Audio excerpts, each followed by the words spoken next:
الحمد لله رب العالمين والصلاة والسلام على سيد المرسلين اما بعد فاعوذ بالله من الشيطان الرجيم بسم الله الرحمن الرحيم الصلاة والسلام عليك يا رسول الله وعلى آلك وصحابك يا حبيب اللہ. یہ اسی دن کی دوسری ریکارڈنگ ہے، ایک ذوالقعدہ کی. منافقین اللہ والوں کے خلاف اور اللہ کے نیک بندے اللہ والوں کے ساتھ. اللہ عز و جل نے بھی یہی فرمایا کہ میرے نیک بندوں کے ساتھ رہو، ان کے خلاف مت جاؤ. جو ان کے خلاف گیا وہ اللہ عز و جل کے پاک کلام کے مطابق اللہ نے فرمایا وہ بے وقوف لوگ ہیں، سفہا ہیں، سفی ہیں. وہ اللہ والوں کی شان تو وہ شان ہے کہ یہ جس کی طرف ہو جائے سمجھ لیجئے اللہ اس کے ساتھ ہے. روح البیان میں مثنوی شریف کا ایک بڑا پیارا شعر ہے اسی آیت کے تحت میں. آپ نے بہت ہی صوفیانہ کلام بڑا پیارا فرمایا یہاں پر کہ جو نیک بندے ہوتے ہیں وہ منافقین جو ہوتے ہیں وہ یہی کہتے ہیں کہ یار ان کے ساتھ ان کے جیسے ہی مان لیں، ان کے جیسے، یعنی یہ اللہ والوں کو حقیر نظر سے دیکھتے ہیں. پورا آپ نے تفصیل سے یہاں پہ لکھا ہوا ہے. حقیقت بھی یہ کہ اللہ والوں کو حقیر جانتے ہیں، غریب فقیر لوگ ہیں یہ لوگ، ان کے ساتھ کون ہوگا، یہ تو بے وقوف لوگ ہیں، ان کے ساتھ ہم کیا جائیں. حقیر جانتے ہیں، فقیر جانتے ہیں، غریب ہیں. اللہ والے جو ہیں، اچھا میں اللہ والے جو بار بار کہہ رہا ہوں یہاں میری مراد سب سے پہلے وہ ہے کہ جو شریعت پر گامزن ہو، شریعت جن کی مکمل ہو، شریعت پر عمل کرنے والے ہوں. شریعت کو چھوڑ کر طریقت کا ڈھونگ رچانے والے وہ اللہ والے نہیں ہیں. کاندھے کے نیچے بال بڑھا لیے، زلفیں بولے ہم جھوم رہے ہیں، سر پٹک رہے ہیں، یہ شریعت نہیں ہے. نماز ایک وقت کی نہیں پڑھنی، قوالیاں خوب سننی ہے، جھومنا ہے، وہ نہیں چلے گا.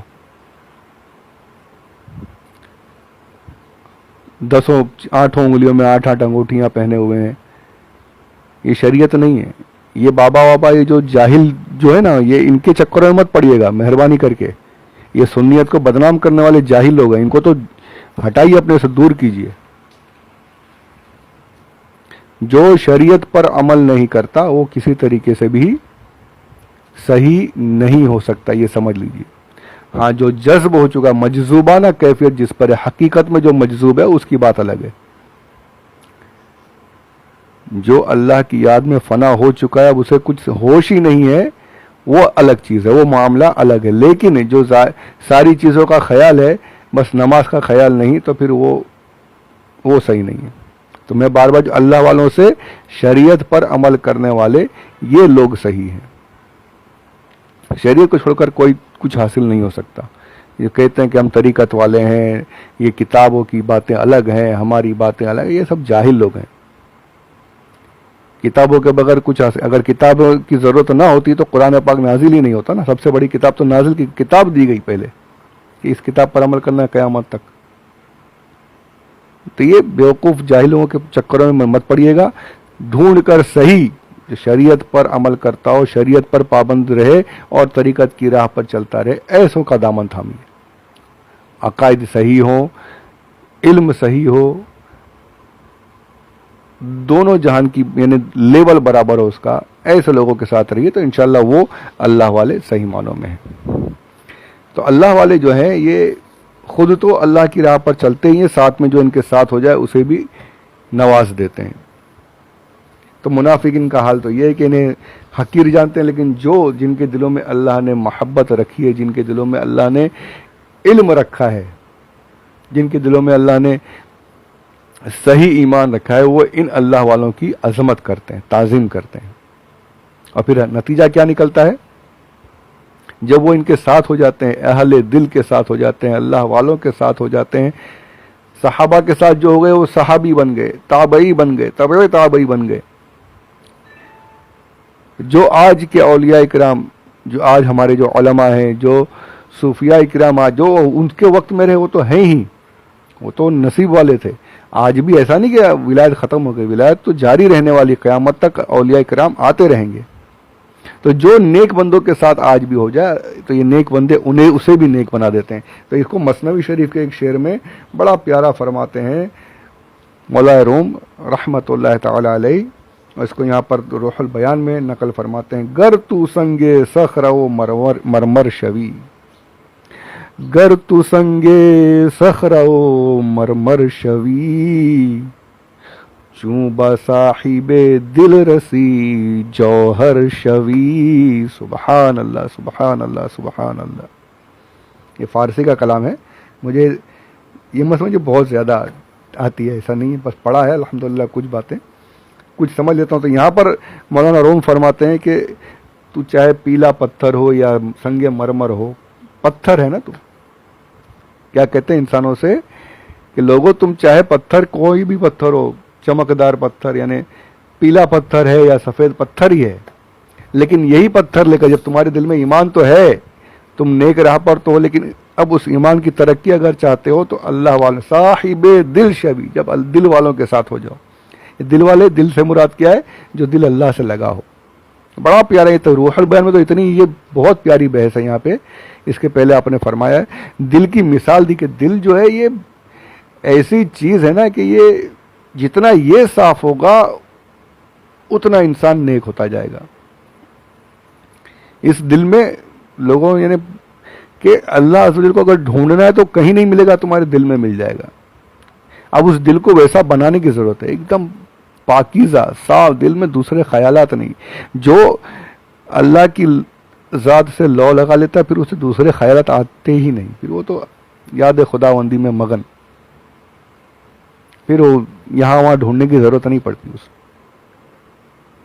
یہ بہت اونچا مقام ہے. یہ میں صرف بول رہا ہوں, یہ نہیں مت سمجھ لیجئے گا کہ میں کچھ معاذ اللہ رب العالمین. ہاں یہ ضرور ہے کہ میں کچھ نہیں, لیکن اتنا ضرور ہے اور دعویٰ ہے مجھے, اس پر میں گارنٹی سے کہہ سکتا ہوں کہ میں کچھ نہیں ہوں, لیکن میرا رب, میرا اللہ مجھے بہت پیار کرتا ہے, مجھے بہت چاہتا ہے. یہ گارنٹی اس بات کی, بہت پسند کرتا ہے الحمدللہ. اور مجھے کہ اپنے ہر بندے کو, اپنے ہر ایمان والے کو, اپنے نبی کے ہر امتی کو اللہ عز و جل بہت پسند کرتا ہے, بہت چاہتا ہے. ہم بہک رہے ہیں, ہم بھٹک رہے ہیں, ہمیں کوشش کرنی کہ ہم اس کے ہونے کی کوشش کر سکیں. اللہ ہمیں اپنا بنا لے. آمین آمین بجاہ النبی الامین صلی اللہ علیہ وآلہ وسلم. تو یہاں پر یہ فرماتے ہیں کہ چاہے تو جیسا بھی پتھر ہو, پتھر ہی ہے, تیرے اندر ایمان ہے, ایمان والا ہے تو صحیح ہے, لیکن اگر اس کی ترقی چاہتا ہے تو صاحب دلوں کے پاس آ جا, اللہ والوں کے پاس آ جا. چوں با صاحب دل رسی جوہر شبی. ہوگا کیا جب تو اللہ والوں کے پاس آ جائے گا, تو پتھر ہے, لیکن جب ان کے پاس پہنچے گا, ان کی صحبت اختیار کرے گا تو پتھر نہیں رہے گا, یہ اللہ والے تجھے ہیرے جواہرات بنا دیں گے. سبحان اللہ سبحان اللہ. تیرے ایمان میں وہ ترقی ہو جائے گی کہ تو کمال پر پہنچ جائے گا انشاءاللہ. تو یہ کمال ایسے ہی نہیں حاصل ہوتا, یہ اللہ والوں کے ساتھ بیٹھنے سے حاصل ہوتا ہے, ان کی صحبت اختیار کرنے سے حاصل ہوتا ہے.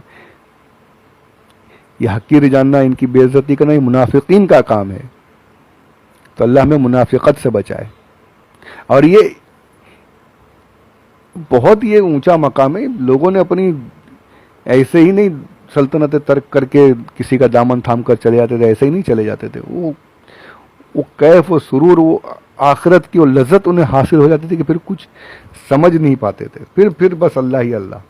تو یہ یہاں پر چند باتیں عرض کرنے کی تھی, میں نے عرض کر دی کہ منافقین کو اللہ عز و جل نے بے وقوف کیوں فرمایا, کیوں اس سفہا کا لفظ استعمال کیا گیا, اور ان کی بے وقوفانہ حرکتیں بھی بتائی گئیں, میں نے بتا دی. اب اس کے بعد اللہ عز و جل نے ارشاد فرمایا قرآن پاک کی آیت کا جو آخری حصہ ہے, الا انہم ہم السفہاء ولکن لا یعلمون. دیکھیے کتنا یہ ایک ایک لفظ, ولکن لا یعلمون, لا یعلمون, انہیں علم نہیں, یہ جانتے نہیں. پہلے دیکھیں پیچھے دو جگہ پر لا یشعرون فرمایا گیا, انہیں شعور نہیں. یہ فساد پھیلاتے ہیں, انہیں شعور نہیں. یہ جھوٹ بولتے ہیں, انہیں شعور نہیں. پہلے شعور, اور شعور کے بارے میں نے بتایا کہ شعور کیا ہے. یہاں پر علم کے بارے میں کہ انہیں علم ہی نہیں، یہ جاہل ہیں، بیوقوف ہیں، احمق ہیں، اور انہیں اس بات کا علم نہیں، اپنے آپ کو بہت بڑا یہ عالم سمجھتے ہیں۔ یہ اور نقصان کی چیز ہے کہ انسان کو اپنی غلطی کا احساس نہ ہو تو وہ غلطی کرتے ہی رہتا ہے۔ میں غلط کر رہا ہوں اسے پتہ نہ ہو تو وہ اس غلط کو ہی صحیح سمجھ کے کرتا ہی چلا جاتا ہے۔ اگر کسی غلط چیز کے بارے میں معلوم پڑ جائے کہ یہ غلط ہو رہا ہے، یہ برا کام ہو رہا ہے، تو آدمی اس سے رک جائے۔ اب وہی غلطی اسے اچھی دکھائی دی جائے، وہی غلطی اسے اچھی لگے کہ نہیں میں صحیح کر رہا ہوں، تو پھر تو اور نقصان، پھر تو وہ کرتا ہی رہے گا، وہی کام کرتا رہے گا۔ تو یہ کہ ان کا حال یہ ہے منافقین کا کہ یہ جاہل ہیں، احمق ہیں، بے وقوف ہیں، اور انہیں اس کا پتہ ہی نہیں، اپنے آپ کو بہت بڑا عالم سمجھتے، بہت بڑی تبلیغ کرنے والا ہوں میں بیان کرتا ہوں، میں بہت لوگوں کو سدھار رہا ہوں۔ ارے تو تو عالم نہیں، تو جاہل ہے، قرآن پاک خود کہہ رہا ہے۔ جو منافقین ہیں وہ احمق ہیں، بے وقوف ہے، قرآن کی آیت ہے۔ چاہے کتنا ہی بڑی ڈگری تیرے پاس کیوں نہ ہو، کتنا ہی بڑا تو ٹائی لگا لے اور بیان کرنے کھڑا ہو جا، کتنا ہی بڑا تو اپنے آپ کو علامہ مولانا مفتی کہہ لے، اللہ کی نگاہ میں اگر تو منافق ہے تو جاہل ہے۔ یہ اللہ کا کلام کہہ رہا ہے۔ اب منافقین کی نشانی بتا دی گئی کہ یہ اللہ والوں کے خلاف کھڑے ہوں گے، انہیں بیوقوف کہیں گے۔ تو آج کے دور میں بھی جو اللہ کے نیک بندوں کی تحقیر کرے، ان کی بے ادبی کرے، انہیں غلط اور برا کہے، یقین جانیے چاہے کتنا بڑا ہی عالم کیوں نہ ہو، وہ اللہ والا نہیں، وہ علم والا نہیں، وہ جاہل اور بیوقوف ہے۔ یہ قرآن پاک خود کہہ رہا ہے، لا یعلمون، اسے پتہ بھی نہیں، اسے علم بھی نہیں۔ وہاں یشعرون، یہاں یعلمون، انہیں لا یشعرون فرمایا گیا پہلے، یہاں لا یعلمون۔ کیونکہ انہوں نے کیا کہا؟ انہوں نے کہا کہ اللہ کے جو نیک بندے ہیں یہ سفیہ ہیں، یہ بیوقوف ہیں، انہیں عقل نہیں، ان کی عقل کمزور ہے۔ انہوں نے یہ کہا نا، تو اللہ نے خود ارشاد فرما دیا کہ تم ان کو کہہ رہے تھے کہ ان کی عقل کمزور ہے، تمہارے پاس ہی عقل نہیں ہے۔ تمہیں علم جو ہوتا ہے وہ آتا کہاں سے؟ عقل سے، سوچ سے آتا ہے، تمہارے پاس ہی عقل نہیں ہے۔ انہوں نے اللہ کے نیک بندوں کو کہا کہ ان کے پاس کی عقل کی کمی ہے، اللہ عز و جل نے خود ارشاد فرما دیا کہ تمہارے پاس ہی عقل نہیں ہے، تمہیں علم ہی نہیں کہ تم جہالت میں پڑے ہوئے ہو، تم گمراہی میں ہو، تمہیں علم ہی نہیں ہے۔ عقل کی بڑی پیاری ایک حکایت بھی ہے، وہ سماعت فرمائے، دل خوش ہو جائے گا انشاءاللہ۔ درود پاک پڑھ لیں، اللہم صلی علی سیدنا مولانا محمد وعلی آل سیدنا مولانا محمد وبارک وسلم، صلاۃ و سلام علیک یا رسول اللہ۔ علم کہاں آتا ہے؟ عقل میں آتا ہے۔ علم انسان کو کہاں سے حاصل ہوتا ہے؟ عقل سے حاصل ہوتا ہے۔ حضرت آدم علیہ السلام کی تخلیق کے بعد جبریل امین آدم علیہ السلام کے پاس 3 تحفے لے کر آئے، عقل تھی، شرم تھی یعنی حیا، 3 تحفے لے کر آئے، ایک علم، ایک حیا اور ایک عقل، کہ یہ 3 تحفے ہیں آپ کے لیے، اللہ تعالیٰ نے عطا فرمائے ہیں۔ اب آپ اس میں سے کسی ایک کو پسند فرما لیجیے، ایک چیز آپ رکھ سکتے ہیں، ایک چیز آپ لے سکتے ہیں، یہ 2 وہ آپس میں لے جاؤں گا۔ تو حضرت آدم علیہ السلام نے آپ کی یہ بات سن کر عقل کو اختیار فرمایا کہ میں عقل جو ہے، ذہانت جو ہے، وہ میں ذہانت کو لے لیتا ہوں۔ آپ نے کہا ٹھیک ہے، عقل آپ کو عطا کر دی گئی، اور حیا اور علم سے کہا جبریل امین نے کہ چلو اب تم جہاں سے میں لایا ہوں، چلو واپس وہیں پر تمہیں چھوڑ دیتا ہوں۔ تو علم اور حیا کہتے ہیں کہ ہم جب عالم ارواح میں تھے تو ہم عقل کے ساتھ رہا کرتے تھے، جہاں عقل تھی ہم بھی وہیں پر تھے۔ جب عالم ارواح میں ساتھ تھے تو اب اس دنیا میں بھی، یعنی جب عالم شہود میں آئے ہیں، جب اس عالم میں آئے ہیں، تب یہاں پر بھی ہم عقل کا ساتھ نہیں چھوڑ سکتے۔ وہاں ساتھ تھے تو یہاں بھی عقل کے ساتھ ہی رہیں گے۔ تو جبریل امین نے ان کی یہ عرض قبول کی اور کہا ٹھیک ہے۔ تو تینوں چیزیں عقل حاصل کرنے کی بنا پر علم اور حیا، یہ بھی حضرت آدم علیہ السلام کو عطا کر دی گئی۔ عطا کیا کریں گے جبریل امین؟ اللہ کی طرف سے عطا ہوئی۔